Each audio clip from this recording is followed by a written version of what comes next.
నమస్తే, నేను మీ కుప్ప పద్మిని. ఇన్నాళ్ళు మీ సపోర్ట్ ని నాకు అందిస్తూ, మీ ప్రేమని నాకు అందిస్తున్న ప్రతి ఒక్కరికి కృతజ్ఞతలు.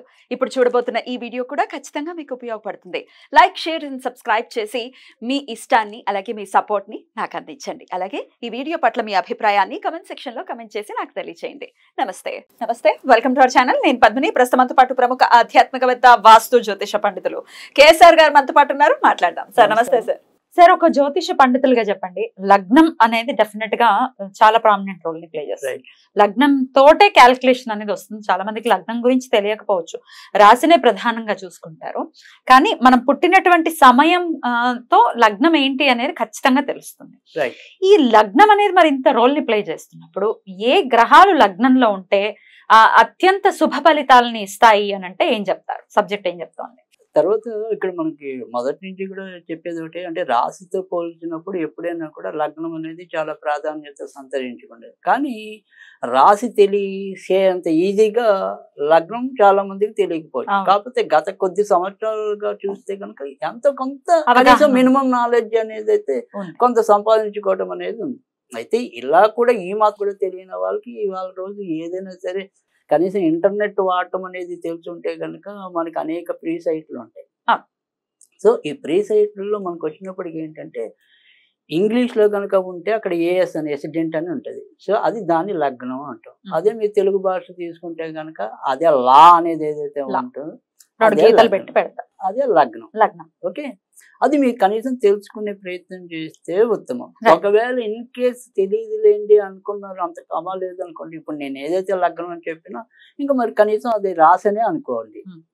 సో కానీ ఏదైనప్పటికీ కూడా జ్యోతిష పరంగా మనం ఏదైనా సరే కొన్ని సూత్రాలు మనం చెప్పాలి, లేదు వాళ్ళకి జాతకం ప్రిడిక్షన్స్ ఏమైనా చెప్పాలి ఫలితాలు అనుకున్నప్పుడు అయితే కనుక మనం డిపెండ్ ఏదైతే కనుక లగ్నం మీద డిపెండ్ అవటం అనేది ఉంటుంది. లగ్నం మీద డిపెండ్ అయ్యి సో అందుకని అది తెలుసుకునే ప్రయత్నంలో ఉంటే కనుక మరింత మంచి జరుగుతుంది. సో ఇక్కడ ఏ లగ్నానికి ఎవరు లగ్నంలో ఉండొచ్చు, ఎవరు లగ్నంలో ఉండకూడదు అనేది మనం కొద్దిగా చెప్పుకుందాం. సో ఫస్ట్ అయితే మనకి మ్యాచ్ లగ్నమే కదా. సో ఈ మ్యాచ్ లగ్నానికి ఏంటంటే ఎప్పుడైనా సరే గురువు లగ్నంలో ఉంటే కనుక చాలా మంచి జరుగుతుంది. మేష లగ్నం వాళ్ళకి, ఎందుకంటే ఆయన భాగ్యాధిపతి ఏంటి లగ్నంలోనే ఉండటం వల్ల వారు ఏ పనిలో పూనుకున్నప్పటికీ అక్కడ ఎంతో కొంత భాగ్యోదయం కలగటం అనేది ఉంటుంది. తర్వాత రెండోది వచ్చేప్పటికి ఇదే లగ్నానికి రవి పంచమాధిపతి కాబట్టి ఆయన కూడా విశిష్టం కాబట్టి ఒకవేళ పైగా అది ఓర్చ్ అవుతుంది మేషం రవికి. సో అందుకని మేషంలో లగ్నంలో రవి ఉన్నా కూడా మేష లగ్నానికి మంచిది. కానీ లగ్నాధిపతి మనం గతం కూడా ఒకసారి చెప్పుకున్నాం, ఎవరైతే ఏ భావాధిపతి ఆ భావంలో ఉంటే ఆ భావాన్ని పాడు చేస్తాడు. సో అందుకని ఇక్కడ లగ్నంలో కుజుడు అనేది ఆ లగ్నాధిపతి ఉన్న బలం ఉన్నా కానీ అది మరీ మంచిది కాదు. ఏ విధంగా మంచిది కాదు అంటే కనుక జనరల్గా మేష రాశి వాళ్ళకి అసలు ఎంతో కొంత కోపగుణం ఉంటుంది. అలాంటి లగ్నాధిపతి లగ్నంలో ఉంటే ఆ కోపం మరింత పెరిగేది ఉంటుంది. తర్వాత లగ్నాధిపతి యొక్క చూపు సప్తమ స్థానం మీద ఉంటుంది. సో అందుకని ఒకసారి ఈ వైవాహిక విషయాల్లో కొంతవరకు ఇబ్బందులు కానీ తొందరపాటు కానీ ఉండొచ్చు. కనుక తర్వాత రెండోది ఆయనే మళ్ళీ 8వ ఇంటి వాడు అవుతాడు మేషానికి. సో సప్తమ అష్టమాధిపతి అవుతాడా?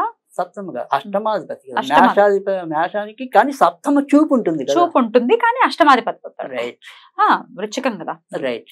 సో అందుకని ఒక్కోసారి తలకు సంబంధించినవి కానీ రక్త సంబంధించినవి కానీ ఇలాంటి కొన్ని లేదా చిన్నప్పుడు తరచు గాయాలు పాలవుతూ ఉండటం కానీ ఇలాంటివి కూడా ఉంటాయి. కనుక నేను చెప్పేది ఏంటంటే ప్రధానంగా ఈ రవి కానీ గురుడు కానీ వీళ్ళిద్దరూ ఉంటే ఖచ్చితంగా మంచిదే మేష లగ్నానికి. ఈ రకంగా ఉన్నప్పుడు బాగుంటుంది. వృషభ లగ్నం వాళ్ళకి, రైట్. సో ఇక్కడ వృషభ లగ్నం అంటే ఏదైనా సరే ఇదే ఇంచుమించుగా రూల్ అనుకోండి. సో వృషభ లగ్నానికి వచ్చేప్పటికి ఏంటంటే బుధుడు పంచమాధిపతి కాబట్టి లగ్నంలో ఉండొచ్చు, బాగుంటుంది. కాకపోతే ఇక్కడ ఒక చిన్న ఇబ్బంది ఉంటుంది. ఎప్పుడు ఇబ్బంది ఉంటుంది అంటే కనుక వీళ్ళకి వచ్చే ఎవరైతే పార్ట్నర్ ఉంటారో ఆ పార్ట్నర్ యొక్క సంతాన స్థానం బలహీనంగా ఉంటే వీళ్ళకి ఒక్కసారి ఆలస్యం అవ్వచ్చు సంతానం. ఎందుకంటే ఈయన పంచమాధిపతి లగ్నానికి ఉంటాడు కదా, అంటే బుధుడు యాక్చువల్గా వీళ్ళకి సంతానకారకుడు వృషభ లగ్నానికి. సో ఆయన ఎప్పుడైతే లగ్నానికి ఉంటాడో లగ్నం ఎప్పుడు కూడా సంతానానికి వ్యతిరేక స్థానం. అందుకని ఒక్కోసారి సంతానపరమైన సమస్యలు ఉంటాయి. కానీ మిగతా వాటన్నిటికీ మంచిదే. అంటే స్వయం కృషితోనే ధనార్జన చేయటం అనేది ఉంటుంది, స్వయం కృషితోనే జ్ఞానం సంపాదించడం అనేది ఉంటుంది. అంటే ఇక్కడ స్వయం కృషితో పైకి వెళ్ళడానికి మనకి ఈ బుధుడు ఇవ్వటం అనేది ఉంటుంది. తర్వాత రెండోది వచ్చేప్పటికి సేమ్ అక్కడ మనం మేష లగ్నం లాగానే ఇక్కడ కూడా శని వీళ్ళకి లగ్నంలో ఉంటే కనుక మంచిదే. వృషభ లగ్నానికి భాగ్య రాజ్యాధిపతి అవుతాడు ఆయన. సో అందుకని వాళ్ళకి మంచిదే. సో కానీ లగ్నాధిపతి ఎప్పుడైనా అదే రూల్. సో ఏ లగ్నాధిపతి ఆ లగ్నంలో ఉంటే కొంత ఇబ్బంది అనేది ఉంటుంది. సో ఇక్కడ శుక్రుడు ఉంటే కనుక ఇబ్బంది ఉంటుంది. అది ఏ రకంగా ఇబ్బంది అంటే కనుక ఈ శుక్రుడి యొక్క సప్తమ దృష్టి అనేది ఈయనకి కూడా మరి వృచ్చికం మీద పడుతుంది. సో వృచ్చికం మీద పడినప్పుడు ఏంటంటే ఒకసారి ఈ దీర్ఘకాలిక రోగాలు కొన్ని వెంటాడడానికి అవకాశం ఉంటుంది. గొంతుకు సంబంధించిన ఏమైనా సరే కొంతవరకు రావడానికి అయితే అవకాశం ఉంటుంది. తర్వాత ఈ భార్యాభర్తల రిలేషన్స్లో ఒక్కోసారి కొన్ని ఏమంటాం అతిగా వెళ్ళే శృంగారాలు కానీ ఇలాంటి వాటికి కొంతవరకు ఇబ్బంది పెట్టడానికి కూడా అవకాశం ఉంటుంది. సో అందుకని ఆ రకంగా మాత్రం మంచిది కాదు. బట్ సో బుధుడు ఉండొచ్చు, శుక్రుడు ఉండకూడదు, శని ఉండొచ్చు. రైట్. మిథునం. సో మిథునం వచ్చేప్పటికి ఏంటంటే ఇక్కడ లగ్నాధిపతి మనకి బుధుడు అవుతాడు. సో పంచమాధిపతి శుక్రుడు అవుతాడు. తర్వాత భాగ్యాధిపతి దీనికి కూడా శని అవుతాడు. కానీ ఇక్కడ మనకి మిథున లగ్నానికి మాత్రం కంఫర్ట్ జోన్ అనేది ఏ గ్రహానికి లగ్నంలో ఉండటం అనేది కొంత మంచిది కాదు. ఉంటే కొంతవరకు బుధుడు సచేతనము, బుధుడికి లగ్నాధిపతి అయినా కూడా బుధుడే బెటర్. ఇంకెవరికి అంటే ఇక్కడ ఎప్పుడైతే ఈ పంచమాధిపతి శుక్రుడు అవుతాడు. సో ఈ పంచమాధిపతి శుక్రుడు అయ్యి లగ్నంలో కూర్చుంటే వీళ్ళకి కూడా మళ్ళీ సంతానపరమైన సమస్యలు రావటం అనేది ఉంటుంది. తర్వాత వ్యయాధిపతి కూడా శుక్రుడే అవుతాడు కాబట్టి లగ్నం వాళ్ళకి తొందరగా ఏవో రకం అంటే ఈ రెసిస్టెన్స్ పవర్ అనేది తక్కువ ఉంటుంది. అలాగే పోనీ శనిని తీసుకున్నా కూడా ఆయనకి మళ్ళీ 2 పోర్ట్ఫోలియోలు ఉన్నాయి. అంటే ఒకటి అష్టమాధిపతి అవుతాడు, రెండోది భాగ్యాధిపతి అవుతాడు. సో అష్టాధిపతిగా ఈ ఎముకలు కీళ్ళకి సంబంధించిన రోగాలు ఇవ్వచ్చు, భాగ్యాధిపతిగా కొంతవరకు భాగ్యం ఇవ్వచ్చు. అందుకని పర్ఫెక్ట్గా ఏ గ్రహం కూడా వీళ్ళకి లగ్నంలో ఉండటం అనేది మరీ అంత శుభసూచకం అయితే కాదు. మరి రాహుకి ఉచ్చస్థానం అంటారు కదా, అంటే రాహుకి ఉచ్చస్థానం అయినప్పటికీ రాహు మనకి విడిగా ఇవ్వాల్సిన ఫలితాలు మంచిది కానీ బట్ ఆయన మళ్ళీ సప్తమ స్థానాన్ని చూస్తాడు కదా, అది ఇబ్బందిగా బాగా తొందరగా వివాహం సెటిల్ కాలేకపోవడం, సంబంధాలు దగ్గర వచ్చి కాకపోవడం, ఒక్కోసారి ఇంటర్ కాస్ట్ మ్యారేజ్లు ఇలాంటివి కూడా ఉంటాయి. అసలు రాహు లగ్నంలో ఉండొచ్చా? ఉండకూడదు. అసలు ఉండకూడదా? ఆయన ఓడ్చేస్తాను అయినప్పటికీ ఉండకూడదు. ఎప్పుడు ఉండాలంటే ఆయన ఇప్పుడు అదే మనకి మేషంలో ఉన్నాడు, మేషం ఉందనుకోండి, మేషం అయ్యింది తృతీయంలో రాహు ఓడ్చి పట్టాడు అనుకోండి, చాలా మంది అసలు తృతీయ రాహు అద్భుతమైన యోగాన్ని ఇస్తాడు. అసలు ఏ లగ్నమైనా తృతీయంలో రాహు భావిస్తారు. పైగా అక్కడ మీకు అది ఓడ్చేస్తాను, బుధుడు మంచి స్థానం, శత్రు స్థానం కూడా కాదు. సో అందుకని వాళ్ళకి చాలా బాగుంటుంది మేష లగ్నానికి అయితే కనుక. అందుకని విడిగా ఆ లగ్నానికి ఆ లగ్నంలో రాహు ఉండటం అయినా కూడా మంచిది కాదు. ఓకే. సో ఉన్నంతలో కాస్త వస్తే ఏంటంటే బుధుడే ఉండొచ్చు, ఇంకా మిగతా వాళ్ళు అంత ఈ దానికి పెద్దగా వర్కౌట్ అవ్వరు. రైట్. సో కర్కాటకానికి వచ్చేప్పటికి ఏంటంటే మీకు మెయిన్ కుజుడు లగ్నంలో ఉండొచ్చు, అది నేచర్ పడినప్పటికీ కూడా. సో ఎందుకని నేచర్ పడినా కూడా ఉండొచ్చు అంటే యాక్చువల్గా యోగాల్లోకి వచ్చేప్పటికి ఏంటంటే కుజుడికి కానీ శనికి కానీ సప్తమంలో శని ఎప్పుడు నీచం ఉండకూడదు కానీ బట్ మామూలుగా విడిగా అయితే శని అంటే దుష్టగ్రహాలు నీచంలో ఉన్నా మంచిదే అనేది ఒక సిద్ధాంతం. సో అందుకే ఓచలో ఉన్నా నీచలో ఉన్నా కూడా మంచిదే దుష్టగ్రహాలకి. కుజుడు మామూలుగా అయితే నీచ గ్రహం కదా, క్రూర గ్రహం కదా కుజుడు, కేతువు, రాహు. సో ఆయన అక్కడ ఉండడం పర్వాలేదు. రైట్. అందుకని మంచిదే. సో అందుకని దాంట్లో ఉండొచ్చు, కర్కాటకంలో ఉండొచ్చు. తర్వాత రెండోది ఏంటంటే వీళ్ళకి కూడా గురుడు ఖచ్చితంగా ఉండదు. కర్కాటకంలో గురుడికి వచ్చు కదా, పైగా అక్కడ మీకు పునరోసు 4వ పాదంలోకి వస్తే వర్గోత్తమాంశం మళ్ళీ కర్కాటకంలోకి వస్తాడు నవాంశలో, అది వర్గోత్తమాంశం. సో అది అద్భుతమైన యోగం. ఒకవేళ పునర్వసు 4వ పాదంలో ఉంటే కనుక వాళ్ళకి చాలా మంచి యోగం పడుతుంది తప్పకుండా. తర్వాత మరి అలాగే కుజుడు కూడా కుజుడు ఉండొచ్చు. తర్వాత ఈ లగ్నానికి వచ్చేప్పటికి ఏంటంటే తర్వాత మనకి చంద్రుడు కదా, లగ్నాధిపతి చంద్రుడు అవుతాడు. చంద్రుడు మటుకు ఉండకూడదు. ఎందుకంటే వీళ్ళకి అసలు మామూలుగానే కర్కాటక లగ్నం అనేది కొద్దిగా చపల చిత్తం మైండ్. అలాంటిది ఇక్కడ చంద్రుడు వచ్చాడు అంటే కనుక ఇంకా ఎక్కువ ఇబ్బంది పెట్టడం. తర్వాత రెండోది పొరపాటున ఆయన పుష్యమి నక్షత్రంలో ఉంటే కనుక ఏవో రకమైన అనారోగ్యాలు తరచూ సంభవించడం అనేది ఉంటుంది. తర్వాత వైవాహిక జీవితానికి కూడా అంత మంచిది కాదు. సో అందుకని చంద్రుడు ఏంటంటే కొంతవరకు ఆశ్లేషలో కానీ ఈ పునర్వసు 4వ పదిలో కానీ ఉంటే కొంతవరకు పర్వాలేదు, అసలు లేకపోయినా నష్టం లేదు. సో కుజ గురువులు ఉండొచ్చు, చంద్రుడు మాత్రం ఉండకూడదు కర్కాటక లగ్నంలో. రైట్. ఇక సింహం అండి. సింహానికి వచ్చేప్పటికి ఏంటంటే ఇక్కడ కూడా సేమ్ మనకి ఈ గురువు అనేవాడు లగ్నంలో ఉంటే తప్పేం లేదు, కానీ వీళ్ళకి కూడా ఒక్కోసారి సంతానానికి ఇబ్బంది కలిగితే కలగచ్చు. ఎందుకంటే అగ్ని రాశిలోకి వచ్చి సంతాన కారకుడు పట్టడం అనేది ఒక్కోసారి మగవాళ్ళకి స్మరం కౌంట్ అనేది తక్కువ ఉండొచ్చు. సో అందుకని సంతాన పరంగా కొంతవరకు ఇబ్బంది కలిగే అవకాశాలు ఉంటాయి. కానీ ఇంకా మిగతా విషయాలు అంటే సపోజ్ ఎప్పుడు ఎలాంటి ప్రమాదం ఉన్నా కూడా గురుడు రక్షించడం అనేది లగ్నంలో ఉంటే, అది కూడా ముఖ్యంగా శత్రువు కాదు, రవి అగ్ని గ్రహం అనే తప్ప వాళ్ళిద్దరు మంచి మిత్రులు. సో తర్వాత ఇది ఈయనదేమో వచ్చేప్పటికి ఆకాశతత్వం, ఆయనది వచ్చేప్పటికి అగ్నితత్వం. ఆకాశానికి అగ్నికి ఉంటుంది, అగ్నికి వాయువు తోడకూడదు, అందుకే శని వాయుతత్వం. సో శని అందుకే పనికిరాదు అనేది. సో అది ఇక్కడ ఖచ్చితంగా అక్కడ గురుడు ఉండటం వల్ల శుభసూచకమే. తర్వాత రెండోది వచ్చేప్పటికి మనకి కుజుడు కూడా ఉండొచ్చు, కాకపోతే లైట్గా కొద్దిగా కోప గుణం అనేది ఎక్కువ ఉంటుంది, అంతే తప్ప ఖచ్చితంగా ఉండొచ్చు. కుజుడు కూడా మంచి చేయటం అనేది ఉంటుంది. మరి లగ్నాధిపతి అంటే లగ్నాధిపతి రైట్, లగ్నాధిపతి వీళ్ళకి మటుకు సింహ లగ్నానికి ఒక్కరికి మాత్రం ఖచ్చితంగా లగ్నాధిపతి లగ్నంలో ఉండొచ్చు, తప్పకుండా ఉండొచ్చు. సో వాళ్ళకి మంచిదే, ఈ గ్రహ ఈ ఏమంటే ఈ రాశికి మంచిది. అదే సో అంటే సూర్యుడు ఉండొచ్చు, కుజుడు ఉండొచ్చు, గురువు ఉండొచ్చు, ఉండకూడని గ్రహం అంటే ఇక్కడ మనకి ఏదైనా ఇందాక మెయిన్ ఉండవలసిన గ్రహాల గురించి చెప్పుకుంటున్నాం అంటే ఆల్మోస్ట్ ఆల్ మిగతా గ్రహాలు ఉండకూడదు అలా అనుకోవటమేనా? రైట్. ఓకే. ఇక కన్య. రైట్. సో కన్యా లగ్నానికి వచ్చేప్పటికి ఏంటంటే ఇక్కడ మనకి బుధుడు, శుక్రుడు, తర్వాత వచ్చేప్పటికి శని.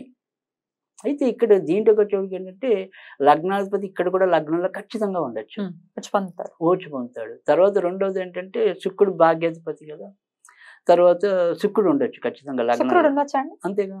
శుక్రుడు ఉన్నప్పుడు ఏంటంటే అక్కడ వచ్చేప్పటికి ఏంటంటే ఈ సప్తమంలో ఉండి అక్కడ ఆ సప్తమ స్థానాన్ని చూస్తాడు కదా ఈ శుక్రుడు వచ్చేప్పటికి. అందుకని వైవాహిక జీవితంలో కూడా అదృష్టం కొంతవరకు కలిసి రావడానికి ఉంటుంది. మరి మీనంలో ఇక్కడ నీచపడతాడు కదా శుక్రుడు, పర్వాలేదా? ఎక్కడ కన్యలో శుక్రుడు నీచపడతాడు కదా, ఉన్నప్పటికీ కూడా పర్వాలేదు.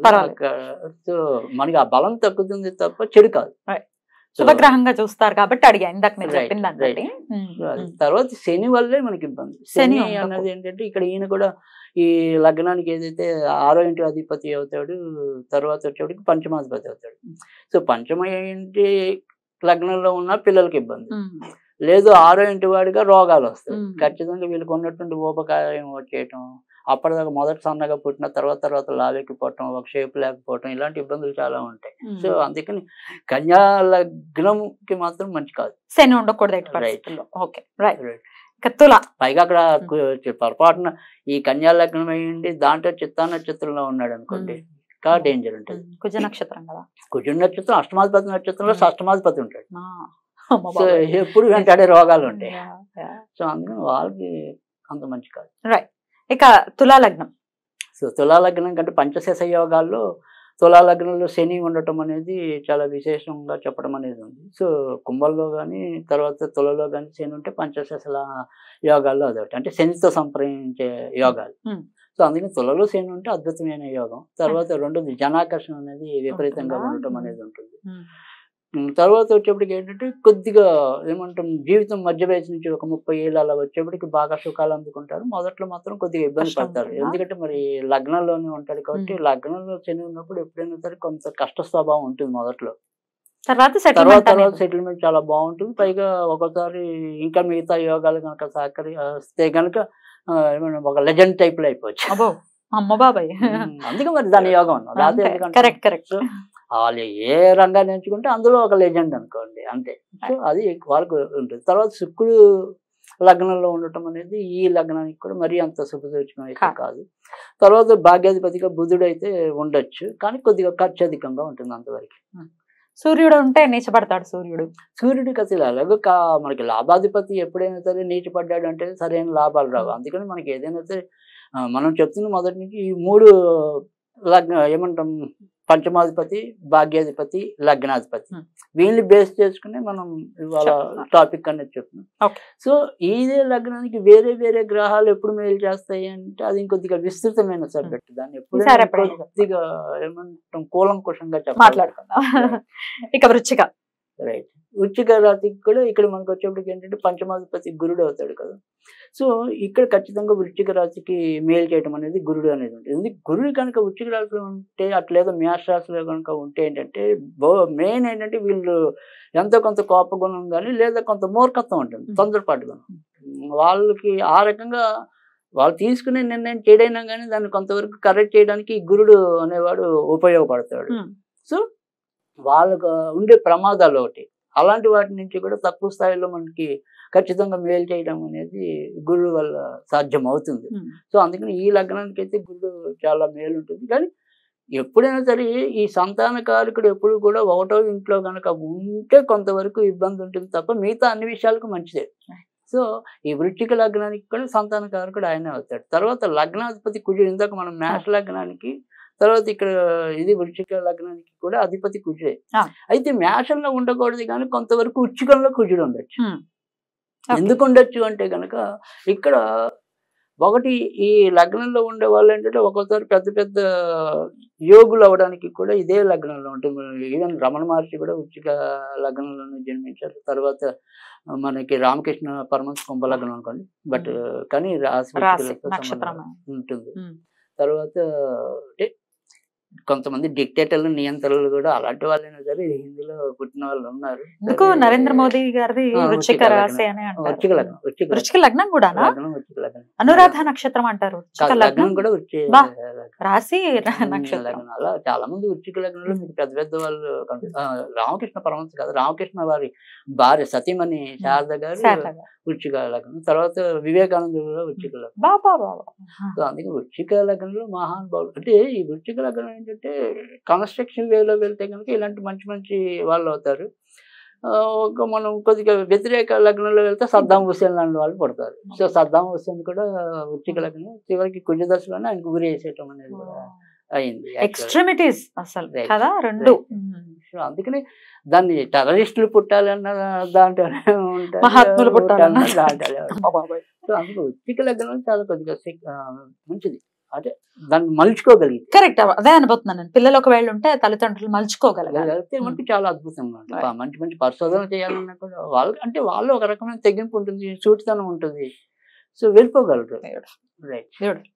అది తర్వాత ఇక్కడ మనకి వృశ్చిక లగ్నానికి వచ్చేప్పుడు చంద్రుడు భాగ్యాధిపతి కూడా, ఈయన కూడా లగ్నంలో ఉండొచ్చు, ఇబ్బంది ఏం లేదు. కాకపోతే అదే చెప్తాను. ఇక్కడ దేనికైనా సరే ఇక్కడ కూడా వీళ్ళకి వచ్చే ఇబ్బంది ఏంటంటే అనురాధ నక్షత్రంలో తర్వాత మొదటిదైన విశాఖ నక్షత్రంలో వరకు ఉండవచ్చు. విశాఖ నక్షత్రం 4వ పాదం అందులో ఉండొచ్చు, కానీ జ్యేష్ఠలో మటుకు మంచిది కాదు.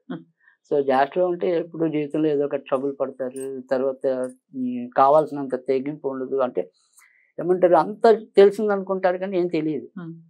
సో అందరినీ ఊరికూరికే నమ్మేయటం అనేది ఉంటుంది. ఏదో ఏమంటాం లౌక్యంగా ఏదో వెళ్తారు కానీ అంత జీవనంలో కావాల్సినంత ఉపయోగం పొందలేకపోవటం అనేది ఉంటుంది. ఇక ధనుసు రాశి వారండి. సో ధనుసు లగ్నం. సో ధనుసు రాశి ఆ లగ్నం ఏదైనప్పటికీ కూడా ఇక్కడ కూడా ప్రధాన పాత్ర అయితే గురుడికి అనేది ఉంటుంది. ఇక్కడ ఈ లగ్నానికి మళ్ళీ గురుడు ఉండొచ్చు. సో ఎందుకంటే చతుర్థాధిపతి అవుతాడు, ఆయనకి వేరే చెడ్డ ప్లేస్ ఏమీ లేదు ధనుసు రాశి.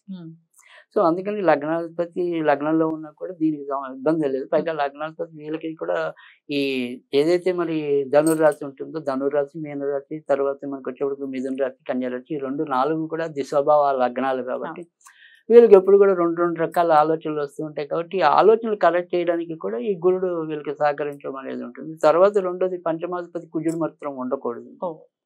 ఎందుకంటే సాధారణంగా మిథున లగ్నానికి ఈ ధనుర్లగ్నానికి సంతానపరమైన సమస్యలు ఎక్కువ వస్తూ ఉంటాయి. సో పుడితే వెంటనే పెళ్ళైన కొత్తలో పుట్టేయాలి కానీ లేదంటే 7-8 ఏళ్ళు పట్టిన వాళ్ళు కూడా ఉన్నారు. సో ఇంకా ఎక్కువ పట్టినా కూడా ఆశ్చర్యపోక్కర్లేదు. సో కనుక కుజుడు మాత్రం ఈ దానికి అంత మేలు చేయడు. సో అందుకని ఈయన మటుకు లగ్నంలో ఉండకూడదు. కానీ భాగ్యాధిపతి మటుకు రవి ఉండొచ్చు, తప్పకుండా మంచి చేయటం అనేది ఉంటుంది, బాగుంటుంది. వాళ్ళకి భాగ్యం కూడా స్వయం కృషితో లభించడం అనేది అయితే ఉంటుంది. కానీ కళ్ళజోడు మటుకు తొందరగా రావచ్చు, కానీ మిగతా అన్ని బాగుంటాయి. మకరం. రైట్. మకర సో లగ్నం ఇక్కడ మకర లగ్నానికి మటుకు శని ఖచ్చితంగా మనం ఉండొచ్చు. అంటే మకరం కుంభం రెండిట్లో ఉండొచ్చా? కూడా రెండు శని ఒకేలాగా చూసుకోవచ్చా మనం? చూసుకోవచ్చు. మకర సో కుంభాలు మకర రాశిలో పుట్టిన కుంభరాశిలో పుట్టినా కూడా శనికి మంచిదే.